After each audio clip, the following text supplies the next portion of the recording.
thanks everyone for joining tonight. And so I'm going to be talking obviously about sort of some of the cost of production and starting off with some of the cost of production considerations. Probably not a lot of things are going to surprise you on that side of things, but just highlighting some of the things to think about and some of the considerations around that, and then walk through a couple of examples, and then talk a little bit about the sensitivities around those examples, because there's certainly lots of variable changes can make a big difference in the performance of the feeding cattle, and then lastly just talk about some of the tools that we have that can help people put their cost of productions together. So on the consideration slide, I thought I'd just start off with a bit of context here. And just talk about this is the fed steer margin. So Steve Duff puts this together, and it's actually available on our website, and you can have a look at that. But this is the 900 weight steers to 1,500 pounds is the steer margin that we're looking at here. In 2024 was the orange line, and pretty good year in 2024, but 2025 was an exceptional year as far as that fed steer margin. But you do see in September, going forward from September, we started to see some declining margins, and we're now seeing it, getting close to those 5 and 10-year averages down to the bottom of the chart, and that's continued on in 2026, and expected, forecasted to be similar throughout 2026. So talking about cost of production is always a good thing, but I may be a little biased on that. But it tends to get more attention when margins get slimmer. So this margin then is the revenue left over after livestock purchases and feed costs. So it is the money that's left over to pay for yardage costs, all the other costs, and a return to management. So it's not all costs, but livestock purchases and feed costs are major costs in feeding cattle. And so just how much is it a portion of that? In that 85 to 90% range. It's going to vary some, especially around livestock prices and feed prices. But in general, if you know what your livestock purchase price is and what your feed costs are, you're 85 to 90% of the way to knowing what your cost of production is. It's gonna ebb and flow a little bit too with the type of feeding operation, whether you're buying in heavier cattle and feeding for a shorter period, then livestock purchases are going to be a little higher, feed a little lower, and vice versa if you're buying in lighter cattle. But in general, that 85 to 90% is made up in those livestock and purchases. So those other costs, sometimes all of these costs are included all into a yardage number. And I've got them itemized out here because health and marketing, trucking, interest on the cattle investment can be directly tied to the livestock production and the head of cattle on the farm. So I've got them broken out here, and we do that in our budgeting tools as well. So that's why we have them separated out, and we'll talk a little bit more about that as well. And then the yardage costs are all those other costs. So of course, from a full cost of production perspective, you want to be looking at all of these costs and including all of these costs to get to your total cost of production.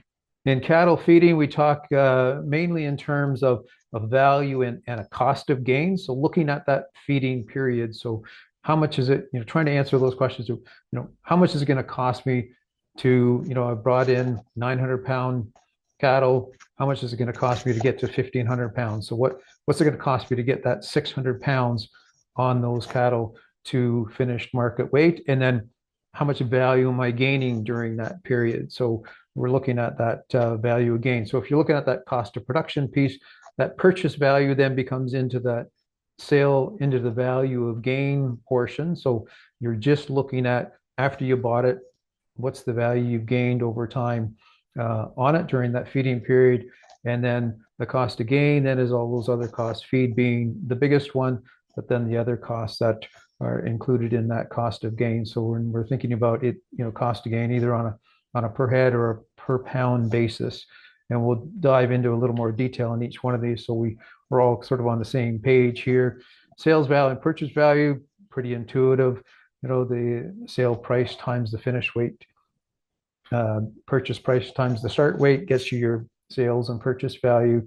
It should be factoring in some kind of a death loss value in here to account for, you've lost that value in any of the mortalities. So you're looking at, okay, taking that average value over that period, so the average of the sale and the purchase value, and whatever the death loss percentage that you have on your operation, to come up with a death loss value, recognizing that not all cattle bought are going to be marketed, so you need to be accounting for that, and that's accounted for in that value of gain.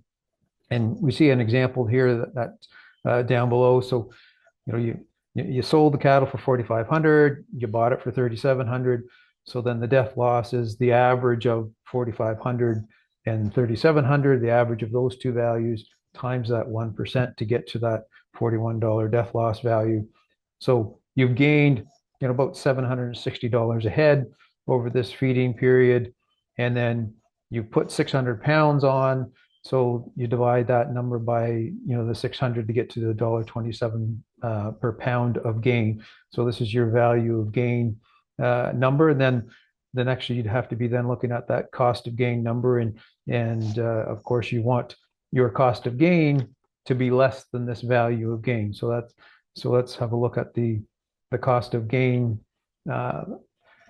calculations here, and feed cost is going to be a big one in here, because remember, now the purchase value is in the cost of, or in the value of gain portion. So in the cost of gain, feed cost is going to take the lion's share of the costs. They're typically sort of in that 60 to 70% of the cost of gain is the feed costs.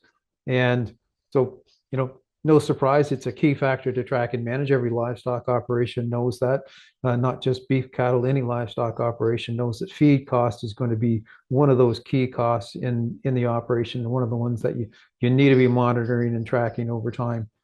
That feed cost is then a product of the feed prices, but also the amount you feed. So then you've got those production factors that you need to be tracking over time, the average daily gains, dry matter intake, feed conversions, so that you're able to just discern how much time is it taking me to feed these animals to get them to that 600 pounds or whatever the weight gain that you have on your feeding period.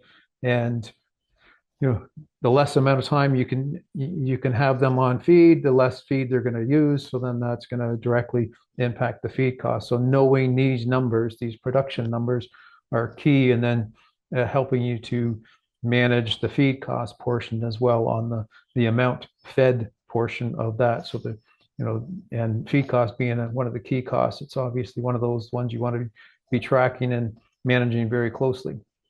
And when you're looking at the feed costs, you want to be looking at what you're feeding and how much you're feeding and how they all contribute to the feed cost portion.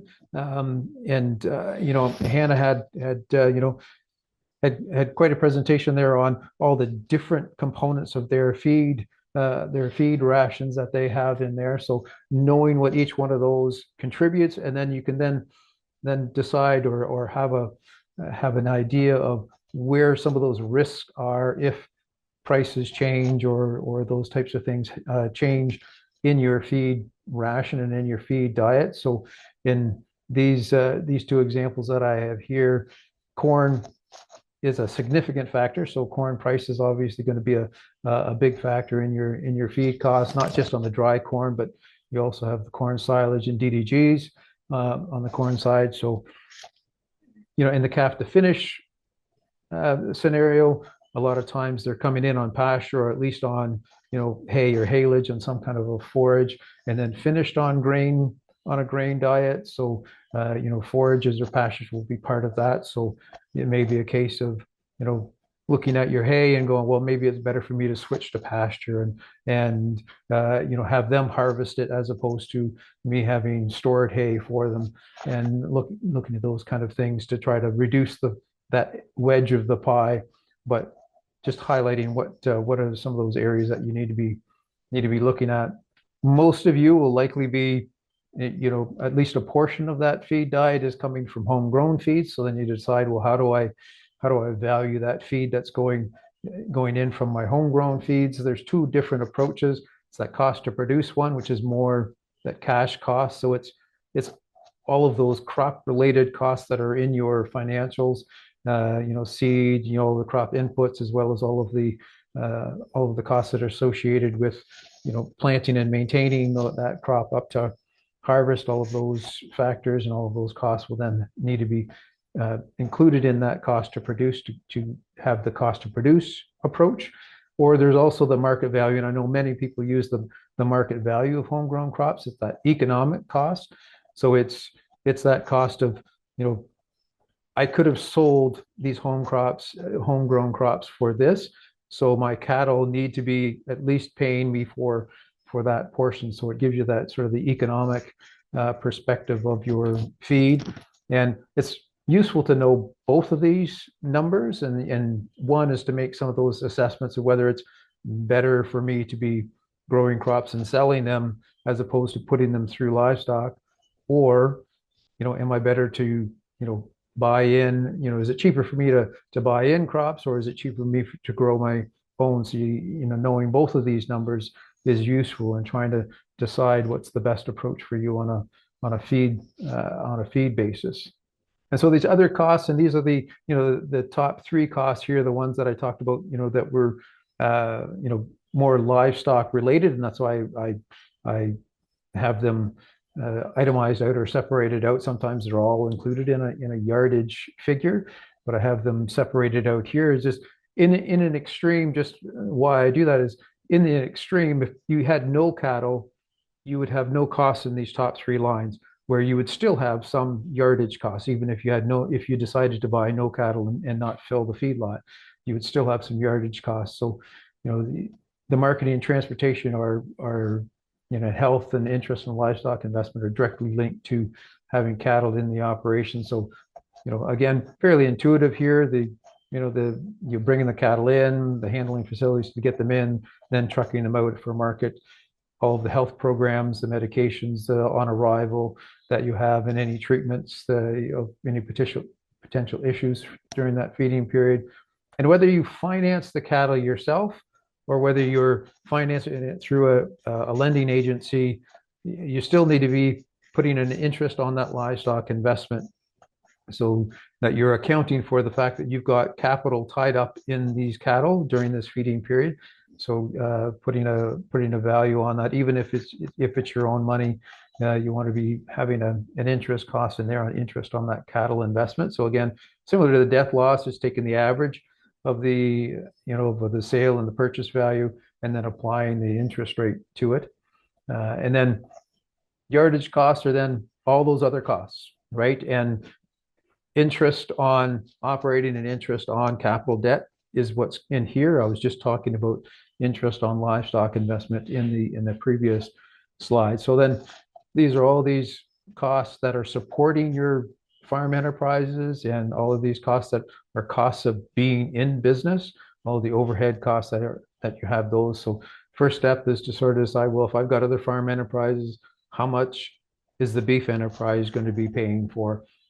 And then you'll have like a total annual number of what that is, and then you'll know how many cattle you fed and finished through the year. So you then, typically that yardage cost is then reported on a dollar per head per day, and then you can apply that and compare lots of cattle, based on the number of days and days you'd feed for each one of the lots of cattle, and you apply the yardage costs on a dollar per head per day basis. What I wanted to do now is just talk about, just walk through a few different examples here. We're going to look at one that's a calf to finish example, so a wean calf right to market weight, and then a short keep to finish is the 800 to 900 pound to market weight. I'll be using a 900 pound in the example here, but just to walk through some examples. Now, I recognize anytime you put financial information on the slide, it's fairly risky, because people tend to love to scrutinize and critique whether the numbers are right or not, so just let me explain through this slide so you kind of know where the numbers are coming from and what the approach was to get them. And the the basis of the production model and the ration comes out of actually the risk management program for the feeding programs. So I use that production system and the rations from there. So that's sort of the basis for this. So then, but of course, anytime you're putting this together, it's all depending on the assumptions. So I try to lay out some of the key assumptions that we have in that I have included in this cap to finish exercise. So let's start from the bottom line first. We see here in this cap to finish scenario, and this is what I'm looking at for, this was towards the end of 2025. So that I want to frame that as well. This was, the last few weeks of 2025. So they're selling their finished cattle in the last few weeks of 2025. So this was the scenario that we're looking at for the calf to finish. So fairly healthy returns of over 400 per head, 50 cents per pound of gain. Their cost of gain was $1.51, $2.01 for the value of gain. They put on 940 pounds. So again, this is all driven by the assumptions that we make, and in the RMP program for this cattle feeding period, the daily gain is 3 pounds per day, and so that takes just a little over 300 days on feed. And you look at that feeder price and you go, well, that's not the price of calves, and it isn't the price of calves now, but 300 plus days ago, that was sort of the going price for calves, was that 470 a pound. So that's why that 470 is there. And we can look at, sort of what today's prices look like in any of these, and that sensitivity piece that we're going to look at, so that you can see, well, how changing some of these key factors can make a big difference to that number on the right there as far as what the net returns are. So we'll have a look at those. But some of the key, corn being a key one, I've got the price in there. And then the feed cost was, if you look at $1.50 a pound of gain, the feed cost was, 2/3 of that cost was the feed cost. So feed being a big piece of that cost of gain. In the RMP program, they're assuming calves are coming from west. So that, and it's just under 18 cents a pound is what they use in the program.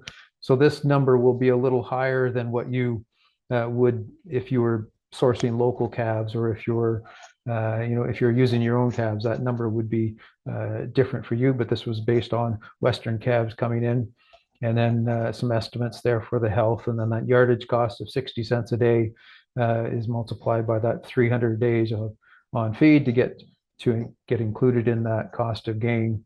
And then the sale price towards the end of 2025 was in that $3.05 range. So again, it's based on, the numbers look good, but they're based on the numbers that we have in this scenario. And when you're trying to make decisions on pricing cattle or buying cattle, some of the key, the sale price on that value of gain, the sale price and the feeder price are two big key components on there. So when you're making those buying decisions, trying to decide, okay, what's the most I can pay for feeder cattle, or what do I need to get based on what I've just paid for these feeder cattle? So break even purchase price and break even sales price are some key things that can help you start making some of those buying decisions. So if we look in this scenario, the break even purchase price, so this is the most you can pay for feeder cattle coming into your operation to make an assessment of what that break even purchase price is. So based on the numbers we have in our model, the sales value at 4,500 minus the death loss minus the cost of gain gives you the balance. Then is the most you can pay for your feeder livestock to break even, right? Is to just cover all your costs. So ideally, you want it to be, you want to be over break even to be profitable. So, $3,100 divided by the 560 60-pound calf that was coming in, that break even purchase price was 540. We were paying 470. So that's why we're in a profitable scenario. So the flip side of that is then on the sale price. Okay, if I bought these cattle at, at 470, what is the minimum number I need to get on the sales end to make sure that I'm covering all my costs. So then you're adding all of the costs of production here. So your purchase costs, death loss, and cost of gain. So this $4,100 number is that's your cost of production, right? So it is the break even, and you divide that by your break even sales price, or you divide that by your 1,500 pounds to get your break even sale price of 274. That number, break even sales price is also your cost of production. So that's what you need to get on the sales to cover all of your costs that you've got included in your cost of production. We were, the cattle were selling for 305, so it was a profitable scenario. So that was on the calf to finish side of things. So now if we want to just look at the steer to finish, or the short keep to finish, for the steers, and I'm just using the steers, and I know that pricing will be a little different on heifers, but because the feeding margin was using steers, I just wanted to stick with steers just in the examples here, just to be consistent across. But obviously the numbers look different, right? I mean, and the scenario for the steer short keep kind of is in keeping with what we saw in that earlier chart at the very beginning of the presentation, where those margins were dipping, and the margins that we saw in the chart were only including livestock and feed. So now we're including those other costs in there, included in there, and this was towards the end of 2025. So we're seeing negative returns based on all of the assumptions here. Some of the main changes in this one compared to the other one: the average daily gain was bumped up to 3.25. The purchase price was 410 as opposed to the 470 that we were paying for the calves. So these 900 pounders were 410, and again, that was what the price was 185 days ago, right? So it's looking at what the market was like that, sort of in the middle of 2025. The again, on the marketing side of things, we're bringing in Western steers. They're a little heavier, so the transportation costs were a little higher, and the sale price was still the same, so you've got these negative returns. So again, from a purchasing standpoint, or making some decisions on here, trying to figure out what some of those break-even prices are. The break-even purchase price, doing the same math that we did before, but now just looking at it for the short keep to finish. That break-even purchase value, you can spend $3,400, divide that by the 900. So you can only afford to pay $385 for that livestock. The livestock were bought at 410, so that's why we're not profitable. But that break-even purchase price then gives you that information to be able to make some of those buying decisions based on the numbers that we have within the example. And then the break-even sales price, again, looking at what that total cost of production is on, in other terms, that break-even sales price. So you need to have, those cattle at $4,800 and divide that by the 1,500 pounds. Sales price needed to be 320. We weren't getting 320, so it was not a profitable scenario. So the sales price, and you can see sort of some of the variation. Some of the sales prices are going to have a big impact. Sales prices and purchase prices are going to have a big impact on the the financial picture of these, and so that it becomes a question of what are some of those sensitivities around that cost of production that I should be looking about. Is what has the biggest impact? What should I be looking at or thinking about on the is it feeder prices, the biggest impact, sales prices, corn prices, some of the production factors like the average daily gain. So what I wanted to do is just look at the short keep to finish scenario, and just kind of then walk through and have a look at some of those sensitivities, just to see how changing some of these numbers can have a big impact on what the picture looks like. So I'm just going to switch over. So this short keep to finish calculator that we have, these are the numbers that I presented on the slide. So all of these blue numbers were all those assumptions that I gave you on the slide, just kind of mapping out what the the situation was, in the base scenario. And if I click down a little bit, you'll see we gained 600 pounds at average daily gain at 325, and there was that ugly number of the minus 29 return. And so you see, like the cost of gain here is $1.09, 650 $650 per head. Feed being a fairly major component of the cost of gain.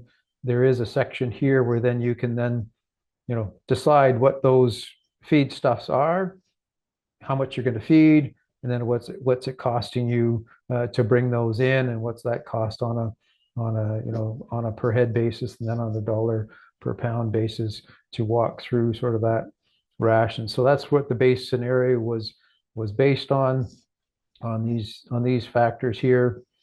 And so you see the feed conversion at 8 pounds, 8 pounds of feed to per pound of gain. And so looking at what some of the sensitivities now, one of the things within the spreadsheet here that you can do is to do some quick evaluations on what some of the key risk factors here, and we've got a few of the key risk factors: the sale price, purchase price, and cost of gain. So here then you can start mapping out or having a bit of an assessment. Okay, what are some of the things that are going to have big impacts if we've got some changes in here? So you can then just change any of these factors here. If my sales price goes up 10%, how is that going to look on my net return? So huge impact, right? So I mean, you've got a 10% increase. If that moves to 336, that profitability is then moves by 500. Now I realize it's a dynamic industry, right? If sale prices change, purchase prices change, but I'm just isolating the one. You can isolate. You can do some changes independently, but I'm just for our sake here just changing one at a time. So you see big impacts on changes in sale price. So if you then do the same for purchase price, if the purchase price goes up, what happens on there? So you see another big impact, and it's a 10% increase in the purchase price. So it makes things look worse from that standpoint. But you see a fairly big impact, of just almost $300 impact on that, where it was about 500 for the sales price. So some fairly big impacts on the changing of prices, and the changing of sales and purchase prices have, the sensitivities around those can have big impacts on that profitability. And then if you look at, do the same thing on the cost of gain. If cost of gain goes up 10%, we move from 229 to 336. So not as big a change. And if you're looking at the cost of gain was about a third of the purchase value. So you are going to need fairly significant changes in that cost of gain to have the kind of impacts we see on that we see when we change to 10% of the purchase value. But you can start looking at these numbers of what if I did change, what would be some of the impacts on that. So cost of gain, another one that you could be looking at as far as on some sensitivities is then looking at your feed rations to say, okay, well, what happens if my price of corn goes up 10%, then isolating just the feed cost and that cost of gain to see what, because that feed value is such a big part of that.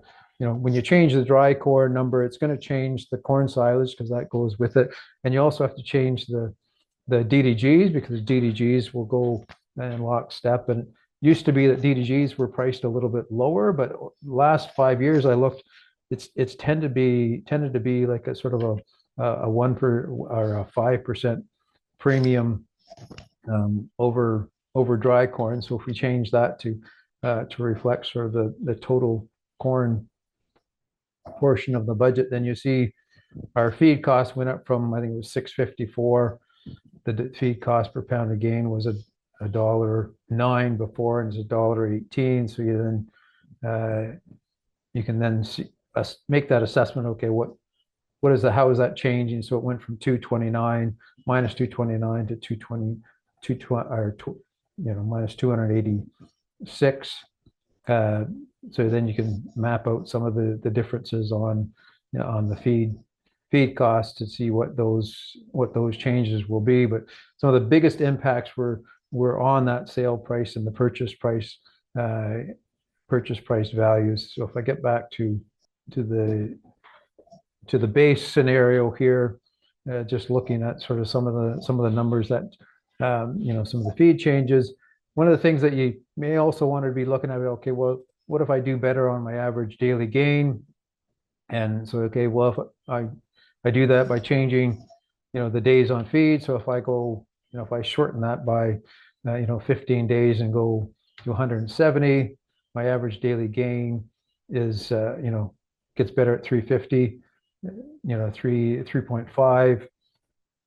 Not big changes in the net return. And one of the big factors with trying to change some of these production factors is if you're now getting 3.5 average daily gain, something in here probably changed as well, right? So it's not as linear as changing the sales price, and that's going to have a direct impact on the sales value, or changing the purchase price having a direct impact on the purchase value.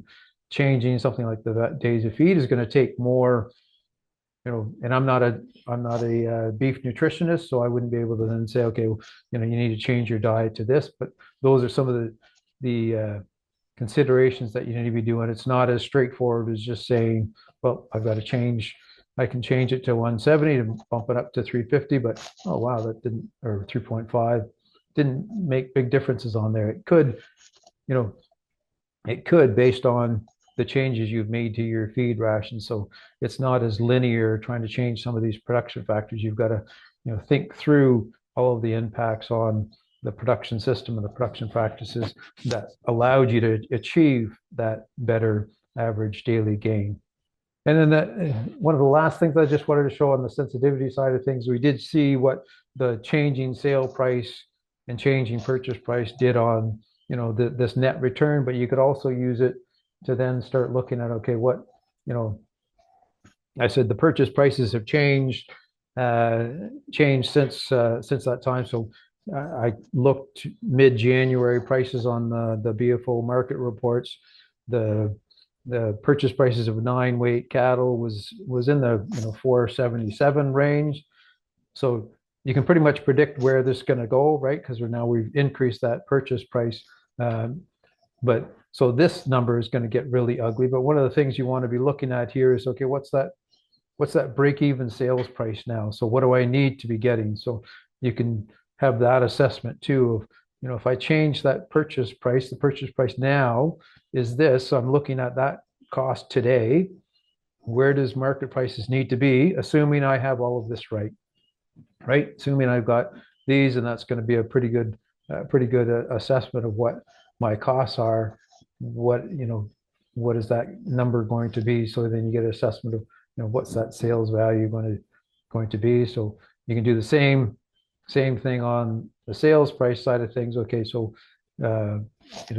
if sales up to 360, then that purchase price you can then start affording more as a maximum on a purchase price. So then you can start playing a little bit with the numbers to try and make some of those purchasing decisions, because the scenarios were based on, okay, this is what they were just in the last weeks of 2025. Now you're looking ahead, trying to make those buying decisions for your operations. So you can play with all of these numbers, and that's what's key. That's why I say some of these factors that I had in the examples, small changes in some of these numbers, especially in the sales price and the purchase price, can have a big impact on the financial picture that we see in these, and trying to making those purchasing decisions and have a good assessment of what those impacts will be and the sensitivities around them. And I did talk about the last thing that I wanted to just show here was on the calf to finish budget, because I said, well, the calf to finish scenario, we were looking at calf prices at 470 a year or so ago. They're now, I checked in, they're more in the 6 to 635 to 640 range. So if we change that, and again, you know where this is going to go. That's going to, you know, that change to calf prices now has a big impact on what that calf to finish returns look like. But then you can see, my purchase price changed to 635. I now need to be receiving at least 337 to cover all of my costs on the calf to finish scenario. So, it is important to, I mean, getting to one number, but things are always changing in the cattle, and especially on the cattle pricing side of things, that these economics, and you saw it in the chart too, even though 2025 was a really good year, there were some serious dips in there of just where cattle pricing was just a little bit different. So purchase prices went up, but the you might have had a little bit of dip in the sales price, and so that 1 week just took a spike down. So you really need to be looking at all of those different factors in there and trying to make those buying decisions. So there isn't a cost of production number. It's really a matter of then putting together a plan for you and make those buying decisions and making sure that you've got a good basis for all of these numbers and inputting your own numbers to get a good sense of these, and so that you're making the best buying decisions that you can. So then the only last thing that I have here is just, we do have these budgeting tools online, so you can have a look at those, and you'll have access to these links. But you can look at, we've got 4 different ones. They're all sort of modeled the same way that we have that I showed you in the short keep to finish scenario. We've also got where, the OMAFA beef statistics, where those feeder steer margins are posted on a weekly basis, and we've got some other beef statistics that are available there as well, and then some other fact sheets that can help you put together some of your cost of production budgets.